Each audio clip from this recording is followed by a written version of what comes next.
Let's determine whether the sequence of sub n equals -3 to the n power divided by n factorial converges or diverges.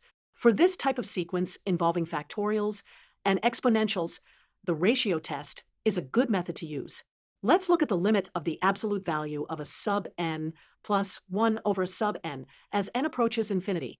Let's substitute our sequence into the ratio test.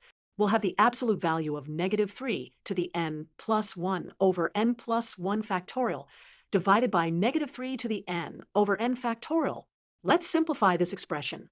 First, when dividing fractions, we multiply by the reciprocal. This gives us -3 to the n plus 1 times n factorial over n plus 1 factorial times -3 to the n. Now let's look at the exponents. -3 to the n plus 1 is the same as -3 times -3 to the n. This will give us -3 in the numerator. The -3 to the n terms cancel out in the numerator and denominator. And remember that n plus 1 factorial is equal to n plus 1 times n factorial.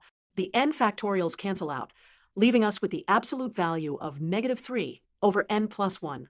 As n approaches infinity, n plus 1 approaches infinity, so this limit equals 0. Since 0 is less than 1, by the ratio test, the sequence converges. Let's look at the first few terms of the sequence to get a better understanding. We can see that the terms alternate in sign and get smaller and smaller in absolute value. Here's a visual representation of how quickly the terms approach 0. The blue dots represent the values of the sequence, and you can see they get closer and closer to 0. Therefore, we can conclude that the sequence converges, and its limit is 0.